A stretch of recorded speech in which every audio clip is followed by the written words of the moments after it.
ഒടുവിൽ പ്രേത കപ്പലും ഇറാൻ പുറത്തിറക്കി. ഹോർമുസ് കടലുമായി ബന്ധപ്പെട്ട് രണ്ട് തരത്തിലാണ് ഇപ്പോ യുദ്ധത്തിന്റെ സ്ട്രാറ്റജി നീങ്ങിക്കൊണ്ടിരിക്കുന്നത്.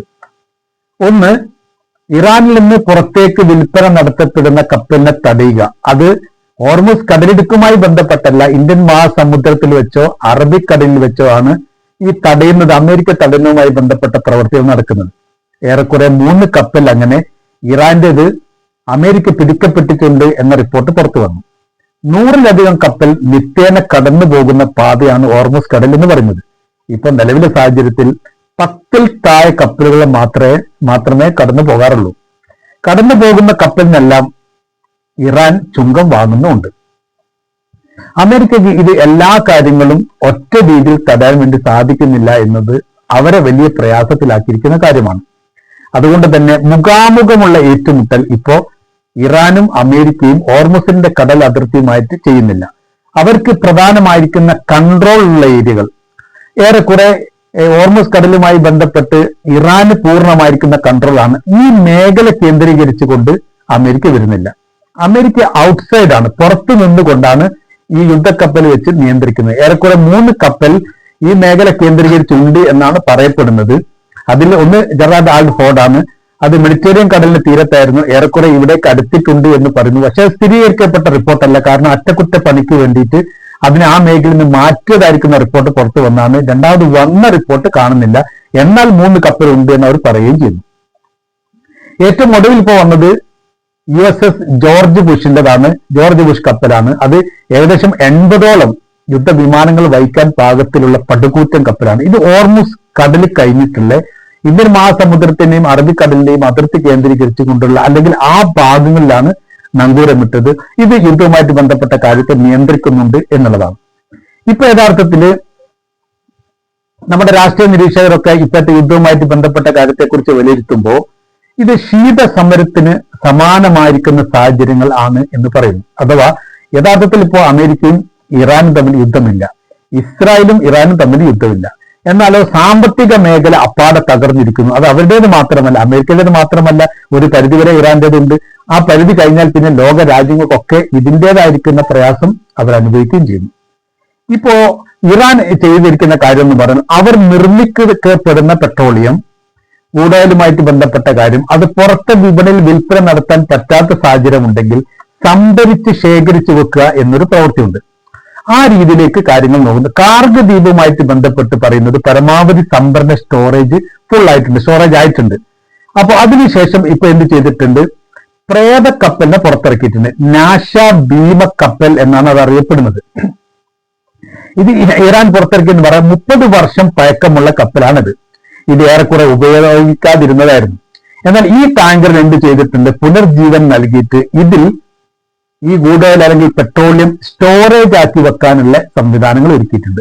അപ്പൊ ഏകദേശം നല്ലൊരു ദിവസം അല്ലെങ്കിൽ നല്ല ഒരു ശതമാനം സ്റ്റോറേജ് ഇതിൽ പെട്രോളിയം സ്റ്റോറേജ് ആക്കിയിട്ട് വെക്കാൻ വേണ്ടി സാധിക്കും എന്ന് ഇറാൻ കണക്ക് കൂട്ടുന്നു.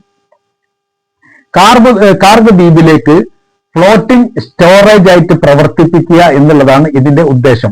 ഈ മേഖല കാർഗ ദ്വീപുമായിട്ട് ബന്ധപ്പെട്ട സർവ്വ മേഖലയും പൂർണ്ണമായിട്ടും ഇറാന്റെ നിയന്ത്രണത്തിലാണ്. ഈ മേഖലയെ കേന്ദ്രീകരിച്ചുകൊണ്ട് ഏത് തരത്തിലുള്ള യുദ്ധം വന്നാലും അതിന് മാരകമായ രീതിയിൽ അമേരിക്കക്ക് മുറിവേൽക്കുമെന്ന് അമേരിക്കക്ക് അറിയാവുന്നത് കൊണ്ട് ഇവിടെ ഈ മേഖല കേന്ദ്രീകരിച്ചുകൊണ്ട് നിലവിൽ ഒരു ആക്രമണം ഉണ്ടായത്. ആദ്യത്തെ ഒരു ആക്രമണം മാത്രമാണ് ഉണ്ടായത്. അത് സ്റ്റോറേജുമായിട്ട് ബന്ധപ്പെട്ട അല്ലെ സംഭരണ മേഖലയുമായിട്ട് ബന്ധപ്പെട്ട മേഖലയെ ബാധിച്ചിട്ടില്ല.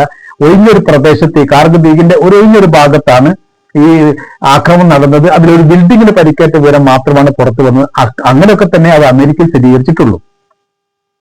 അപ്പൊ ഈ എണ്ണ സംഭരണ വിഷയമായിട്ട് ബന്ധപ്പെട്ട് പറയുന്ന കാര്യങ്ങൾ 12 ദിവസം കൊണ്ട് ഈ ഫുള്ളാവുന്ന തരത്തിലാണ് ഇപ്പോഴത്തെ നിലവിലെ സ്ഥിതി. അങ്ങനെയാവുന്ന സമയത്ത് വിൽപ്പന നടത്താതിരിക്കുമ്പോൾ ഇവർക്ക് ഇറാനെ സംബന്ധിച്ചിടത്തോളം പ്രശ്നം എന്ന് പറഞ്ഞാൽ സ്റ്റോർ ചെയ്യാൻ വേണ്ടി സാധിക്കില്ല.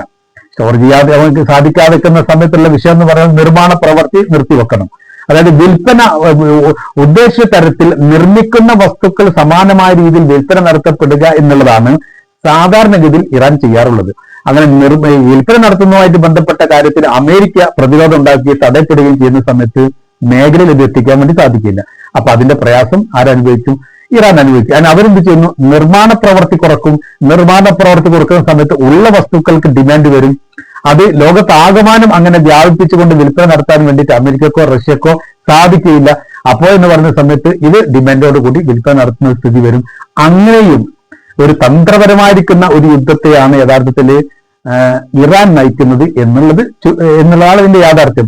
ഒരു ദിവസം 1 ദശലക്ഷം ബാരൽ എണ്ണ നിർമ്മിക്കപ്പെടുന്നുണ്ട് എന്നുള്ളതാണ്. അപ്പൊ നിർമ്മിക്കപ്പെടുന്ന സമയത്ത് അത് അങ്ങനെ തന്നെ വിൽപ്പന നടത്തുകയും വേണം. സ്റ്റോറേജ് കുറവും വിൽപ്പന കൂടുതലുമാണ്. കാരണം നിർമ്മാണ പ്രവർത്തികൾ നിലക്കാത്ത രീതിയിൽ ഉണ്ടാകുന്ന സമയത്ത് അതിൻ്റെതായിരിക്കുന്ന ബെനിഫിറ്റ് കിട്ടിക്കൊണ്ടേയിരിക്കും ഇറാനെ സംബന്ധിച്ചിടത്തോളം. ഇപ്പോൾ പറഞ്ഞ ശീത സമരം പോലെ എന്ത് ചെയ്യുന്നുണ്ട്? യുദ്ധമാണോ? യുദ്ധമില്ല. ഏറ്റുമുട്ടലുകളും മരണങ്ങളും ഉണ്ടോ? അങ്ങനെയില്ല. ഇപ്പൊ പിടിക്കപ്പെട്ട കപ്പലിൽ ഏതെങ്കിലും ജീവനക്കാരെ വെടിവെച്ച് കൊന്നിട്ടുണ്ട് എന്ന തരത്തിലുള്ള റിപ്പോർട്ട് ഇപ്പൊ 2 കൂട്ടർ അങ്ങോട്ടും ഇങ്ങോട്ടും പുറത്തെടുത്തില്ല. 2 കപ്പലിനെ ഇറാൻ പിടിച്ചെടുത്തിട്ടുണ്ട്, 3 കപ്പലിനെ അമേരിക്ക എടുത്തിട്ടുണ്ട്. അതിൽ 1 കപ്പൽ ഇറാന്റേതാണ്, ഇറാന്റെ പതാക പതിച്ചതാണ് എന്ന് പറയുന്നു. 2 കപ്പൽ ഇറാന് വേണ്ടി പെട്രോള് കൊണ്ടുപോകുന്ന സമയത്ത് പിടിച്ചതാണ് എന്ന് പറയുന്നു. 1 ചൈനയുടേതാണ് എന്നും സംശയിക്കുന്നു. എന്നാൽ ചൈനയുടെ പതാക പതിച്ച കപ്പലിനെ ഇതുവരെ അമേരിക്ക ആക്രമിച്ചിട്ടില്ല. അതുകൊണ്ട് ആ മേഖല കേന്ദ്രീകരിച്ചുകൊണ്ട് എന്ത് ചെയ്യുന്നുണ്ട്?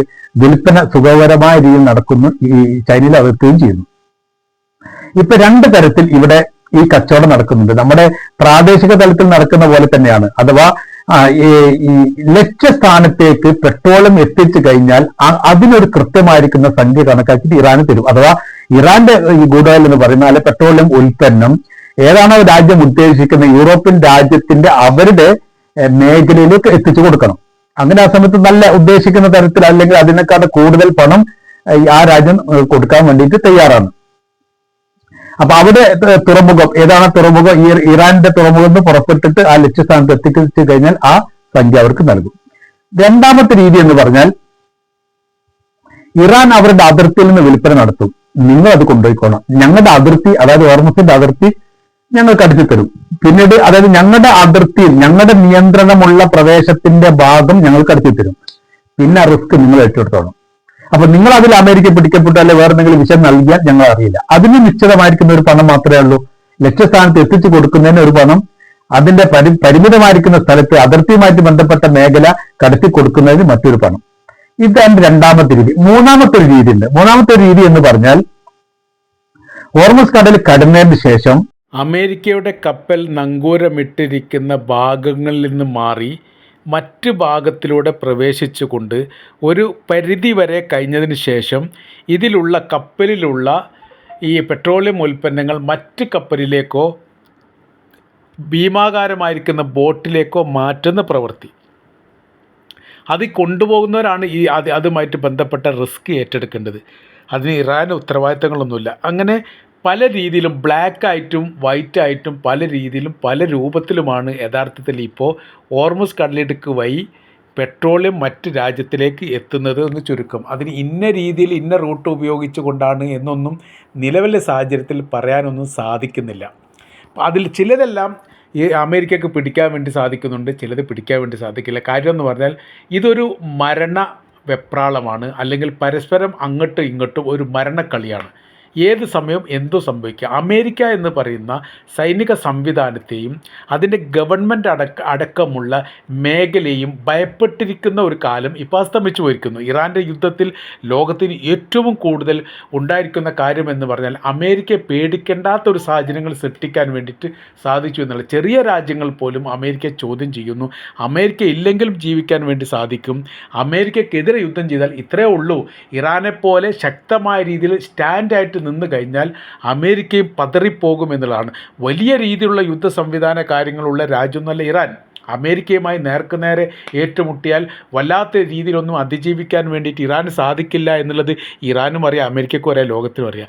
പക്ഷേ അവർ ചെയ്യുന്നത് സൈനികപരമായിരിക്കുന്ന യുദ്ധം മാത്രമല്ല, അവർ സാമ്പത്തിക ഉറവിടം തേടിക്കൊണ്ടും മറ്റ് ലോക ക്രമങ്ങളെ തെറ്റിക്കുന്ന തരത്തിലുമാണ് യുദ്ധം ചെയ്യുന്നത്.